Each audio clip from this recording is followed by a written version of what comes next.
जब हम NEET preparation कर रहे होते हैं तो काफ़ी सारी ऐसी चीज़ें हैं जो हम गलत तरीके से कर रहे होते हैं या फिर गलत कर रहे होते हैं, तो उस पॉइंट ऑफ टाइम पे कोई आपको बताने वाला नहीं होता है। अगर आपको सही टाइम पे ये चीज़ें पता लग जाए कि हाँ यार ये जो मैं स्टडी मेथड अपना रहा हूँ या फिर जिस तरीके से मैं पढ़ रहा हूँ या फिर ये जो भी मैं सोच रहा हूँ वो चीज़ कहीं ना कहीं प्रिपरेशन पॉइंट ऑफ व्यू से गलत है, तो आपका काफ़ी सारा टाइम सेव हो सकता है, काफ़ी सारे मार्क्स जो आप लूज़ कर रहे थे वो आप उसमें अच्छा कर सकते हो, मार्क्स इंप्रूव हो सकते हैं और आप मेंटली भी स्टेबल रहोगे कि हाँ यार जो मैं तरीका अपना रहा हूँ, जिस पाथ में मैं हूँ वो सही है। तो यार बिना टाइम वेस्ट किए मैं Shoaib Aftab, NEET 2020 all India rank 1, आज की इस वीडियो में आपको बताऊंगा टॉप 10 थिंग्स जो एस्पिरेंट्स गलतियां करते हैं। ये मैंने काफ़ी सारे नीट एस्पिरेंट से बात की है, काफ़ी लोगों को मेंटर किया है पर्सनली भी, और इन जनरल मेरे फ्रेंड्स जो अभी एम्स में पढ़ रहे हैं मैंने उनसे भी चीज़ें डिस्कस की है। तो फाइंडिंग्स आज मैं आपको बताने वाला हूँ। स्टार्ट करते हैं नंबर 1 चीज़ से, वो है इस पॉइंट ऑफ टाइम पे काफ़ी relevant, underestimating how much you have to study. क्योंकि काफ़ी स्टूडेंट्स को अब लग रहा है कि पढ़ना सिर्फ एनसीईआरटी ही है, बायो की एनसीईआरटी, केमिस्ट्री की एनसीईआरटी, फिजिक्स की एनसीईआरटी प्लस न्यूमेरिकल्स वगैरह कर लेंगे और सिलेबस काफ़ी कम है। जब 30% सिलेबस रिडक्शन ऑलमोस्ट हो चुका है, ऑल्दो कुछ लोग कह रहे हैं कि नहीं यार पुरानी एनसीईआरटी हमें पढ़नी पड़ेगी,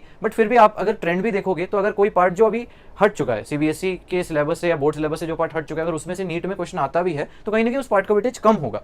तो यहाँ पे आप फिर भी इतने सिलेबस रिडक्शन के बाद या फिर जब आपको पता है कि आपको कोई रेलेवेंट चीज़ें सॉल्व नहीं करनी, कोचिंग मॉड्यूल में एक्स्ट्रा पॉइंट्स नहीं पढ़ने because paper completely almost completely NCERT oriented आ रहा है, फिर भी आप स्टडी को अंडर एस्टिमेट नहीं कर सकते। ये मिस्टेक बहुत लोग कर रहे होते हैं कि यार क्या ही है, अगर 6 महीने भी ढंग से तैयारी कर ली तो निकल जाएगा। ऐसा बिल्कुल भी नहीं है। कॉम्पिटिशन भी काफ़ी हाई हो चुका है, भले ही सिलेबस थोड़ा कम हो बट कॉम्पिटिशन बहुत हाई हो चुका है। सबको पता है कि क्या क्या इंपॉर्टेंट है, सबको पता है कि रिसोर्सेज कौन से पढ़ने हैं, रिसोर्स सबको अवेलेबल भी है, ठीक है। इसलिए आप कभी भी अंडर एस्टिमेट मत करो, प्रैक्टिस बहुत ज़्यादा करते रहो और जितने भी रेलिवेंट चीजें हैं उनको बार बार करने की कोशिश करो। नेक्स्ट पॉइंट पे हम आते हैं, not paying attention in live classes. क्योंकि यार काफी स्टूडेंट्स की साइकोलॉजी रहती है कि यार लाइव क्लासेस में तो टीचर पढ़ा देंगे, फिर रूम पे जाके मैं अलग से पढ़ लूंगा, तो लाइव क्लास में मैं बस नोट्स वगैरह बना लेता हूँ या फिर बस ऊपर ऊपर से समझ लेता हूँ, वैसे भी पहली क्लास है क्या ही समझ आएगा। ऐसी साइकोलॉजी आप बिल्कुल भी नहीं रख सकते, ठीक है। लाइव क्लास एक ऐसा चीज है, जैसे मैं अगर आपको पर्सनली बताऊं, कई बार ऐसे हुआ है कि मैंने क्लास में इतना ज्यादा अटेंशन के साथ सुनता था कि जब मैं घर जाता था और मैं उसी दिन उस क्लासेस को रिवाइज करने की कोशिश करता था अपने नोट से, तो मेरे को एक एक चीजें याद आती थी कि यार फैकल्टी ने ये पॉइंट पे ये बोला था कि यार जब मैं नोट्स में ये पॉइंट लिख रहा था तो फैकल्टी उस पॉइंट पे इस तरीके से इस चीज को समझा रहे थे। कई बार ये चीज एग्जाम में हुई कि एग्जाम में जब मैं वो क्वेश्चन सॉल्व कर रहा हूं तो उस पॉइंट ऑफ टाइम पे मेरे को टीचर्स की बोली हुई बातें याद आ रही है कि यार ये टीचर ने तो उस पॉइंट ऑफ टाइम पे ऐसा कुछ बोला था।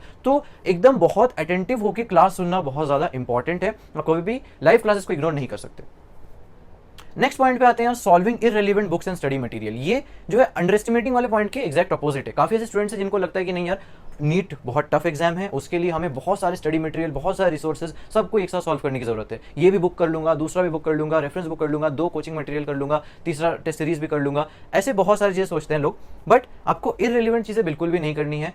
प्रीवियस ईयर क्वेश्चंस में जाके देखो खुद किस टाइप के क्वेश्चंस आते हैं, वो क्वेश्चंस कहाँ से आ रहे हैं, क्या वो डायरेक्टली एनसीईआरटी से है, एनसीईआरटी के बाहर से है, अगर थोड़ा बाहर से भी है तो कहाँ से है, कॉन्सेप्ट क्या है उसके पीछे। अगर आप प्रीवियस ईयर क्वेश्चंस को ढंग से समझ जाते हैं तो आप काफी हद तक आपको क्लैरिटी मिल जाएगी। इररिलेवेंट बेकार बकवास रेफरेंस बुक्स करने की आपको कोई जरूरत नहीं है, बहुत सारे क्वेश्चन प्रैक्टिस करने की भी जरूरत नहीं है। नेक्स्ट पॉइंट है नॉट रिवाइजिंग मल्टीपल टाइम्स। काफी लोग क्या करते हैं कि यार एक बार पढ़ लिया तो हो गया, फिर उसके बाद उस चीज को रिवाइज नहीं करेंगे। वो कहेंगे कि यार अभी तो कुछ दिन पहले पढ़ा था या फिर वो चैप्टर तो मेरा कंप्लीट हो गया था, मैं नए चैप्टर पे फोकस करूंगा, मैं नए मटेरियल पे फोकस करूंगा। इस तरीके से बिल्कुल नहीं करना है। एटलीस्ट अगर मैं बायो एनसीईआरटी की बात करूं या फिर मैं इनऑर्गेनिक एनसीईआरटी की बात करूं तो सिर्फ जो एनसीईआरटी वाला मटेरियल है वो आपको एटलीस्ट ढंग से का मतलब है एक एक लाइन को पढ़ के उसके क्वेश्चन सॉल्व करके ये आपको एटलीस्ट 6 to 7 टाइम्स या 7 to 8 टाइम्स आपको ढंग से करना है, ठीक है। ये जो 6 to 7 टाइम्स से सुनने में काफी ज्यादा लग सकता है कि यार मेरे से तो एक बार ही ढंग से कंप्लीट नहीं हो रहा या 2 बार ही कंप्लीट नहीं हो रहा, 6 to 7 टाइम्स कैसे होगा। तो ये देखो आप पहला एक रीड कह लो या दूसरा जो रिवीजन करोगे वो थोड़ा टाइम लेगा, ठीक है। बट जब आप मल्टीपल टाइम्स उसको बार बार करोगे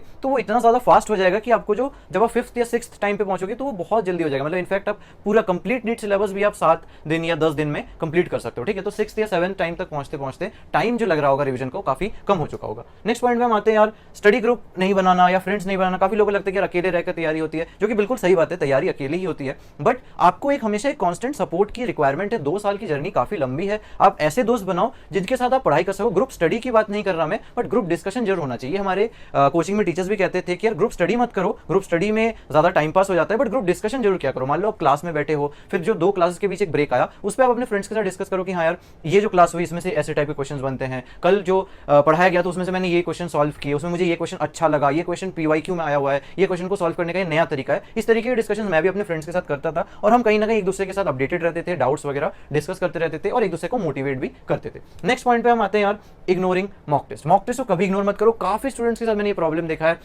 मॉक टेस्ट को बिल्कुल स्टार्टिंग में छोड़ देते हैं कि यार अभी मॉक टेस्ट नहीं देंगे, पहले ढंग से प्रिपरेशन कर लेंगे, 6-7 महीने 8 महीने प्रिपरेशन के बाद मॉक टेस्ट देना शुरू करेंगे। ऐसा बिल्कुल भी वर्क नहीं करेगा। डे 1 से मैं यहाँ पे बोल रहा हूँ कि यार डे 1 से आपको मॉक टेस्ट की प्रैक्टिस करनी है। यूजुअली क्या होता है, फर्स्ट मंथ के एंड तक आपको पहला मॉक टेस्ट देने के लिए बोल दिया जाता है। अगर आप किसी अच्छे इंस्टीट्यूट में हैं तो उस पॉइंट ऑफ टाइम पे आप मॉक टेस्ट दो, और उसके साथ जो अराउंड 21 डेज गैप देके मॉक टेस्ट होते हैं, कहीं कहीं पे 14 डेज गैप देके मॉक टेस्ट होते हैं, तो वो मॉक टेस्ट आपको जरूर देना है। फर्क नहीं पड़ता क्या स्कोर आ रहा है, आप एनालिसिस करते रहो मॉक टेस्ट के थ्रू। आपको स्कोर्स को सीरियसली नहीं लेना है, लेकिन आपको जो वीकनेसेस है, जो गलतियां हो रही है, उसको बहुत सीरियसली लेना है, ठीक है। नेक्स्ट हम आते हैं यार एनरोलिंग इनटू मल्टीपल कोर्सेज। अब जब कोर्स इतना सस्ता हो गया है तो लोगों को लगता है कि यार 4000 रुपए की बात है, 2500 रुपए की बात है, ये कोर्स भी ले लेते हैं, वो कोर्स भी ले लेते हैं। बहुत सारे कोर्सेज ले लिए, पढ़ाई एक में से भी नहीं हो रही है, ठीक है। तो हमें क्या कर लेना है, स्पेसिफिकली एक ही कोई कोर्स ले लेना है जो सबसे बेस्ट हो।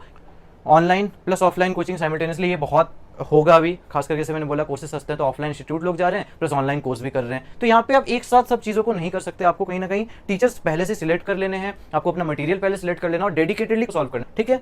नेक्स्ट आते हैं एक्टिव ऑन सोशल मीडिया के। अभी इस पॉइंट ऑफ टाइम पे इंस्टाग्राम पे हो गया, फेसबुक पे हो गया, आप एक्टिव नहीं हो सकते क्योंकि कॉम्पिटिशन इतना टफ है। आपको पता है सिलेक्शन रेशियो क्या होता है, बहुत बहुत कम होता है। तो व्हाट्सएप पे आप एक्टिव हो सकते हो, व्हाट्सएप पे आपके फ्रेंड्स के साथ डिस्कशन किया करो, टीचर से कनेक्टेड रहो, आपके रिलेटिव्स आपके पेरेंट्स से कनेक्टेड रहो कंटिन्यूसली। बट सोशल मीडिया पे, इंस्टाग्राम पे काफ़ी टाइम जो है बहुत ईजिली निकल जाता है, हमें पता भी नहीं लगता, और वो चीज़ आप अफोर्ड नहीं कर सकते इस स्टेज पे एटलीस्ट, ठीक है।